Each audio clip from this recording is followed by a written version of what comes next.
ಕೇಳ್ಬಿಟ್ಟೇನು ಹೊಡೆಯಲ್ಲ, ದಬ ದಬ ದಬ ಹೊಡ್ಕೊಂಡು ಹೋಗ್ತಾರೆ, ಇದನ್ನ ಪೊಲಿಟಿಸೈಸ್ ಮಾಡ್ತಾ ಇದ್ದೀರಾ.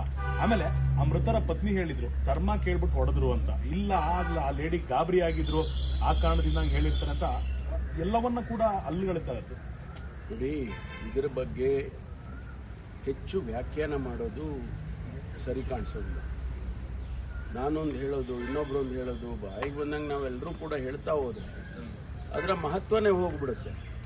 ಅದಕ್ಕೆ ನಾವು ಯಾರು ಕೂಡ ಇದರ ಬಗ್ಗೆ ಹೆಚ್ಚು ಪ್ರತಿಕ್ರಿಯೆ ಮಾಡೋದು ಸೂಕ್ತ ಅಲ್ಲ ಅಂತ ನನಗೆ ಅನ್ಸುತ್ತೆ. ಅಲ್ಲ, ಹೈಕಮಾಂಡ್ ಕೂಡ ಅದಕ್ಕೆ ಎಲ್ಲರೂ ವಾರ್ನ್ ಮಾಡಿದೆ ಅಂತಲ್ಲ ಸರ್, ಯಾರು ಮನಸ್ಸು ಇಚ್ಛೆ ಮಾತಾಡಬೇಡಿ ವಿಚಾರದಲ್ಲಿ. ಏನು ಗೊತ್ತಿಲ್ಲ ಅದು ನನಗೆ. ಬಟ್ ನಾವೆಲ್ಲ ಸ್ವಲ್ಪ ಭಾಳ ಎಚ್ಚರಿಕೆಯಿಂದ ಮಾತಾಡ್ತೀವಲ್ಲ ಈ ವಿಷಯ. ನೋಡಿ, ಇದು ದೇಶದ ಭದ್ರತೆ ವಿಚಾರ. ನಾನು ಮೊದಲೇ ಹೇಳಿದ್ದೇನೆ, ಹಿಂದೆನೇ ನಾನು ರಿಯಾಕ್ಟ್ ಮಾಡಿದಾಗ ಹೇಳಿದೆ, ಪಕ್ಷಾತೀತವಾಗಿ ಇದು ಈ ಘಟನೆಯನ್ನು ನಾವು ನೋಡಬೇಕಾಗುತ್ತೆ ಮತ್ತು ಪಕ್ಷಾತೀತವಾಗಿ ತೀರ್ಮಾನಗಳು ತಗೋಬೇಕಾಗುತ್ತೆ ಅಂತ ಕೂಡ ಹೇಳಿದ್ದೇನೆ.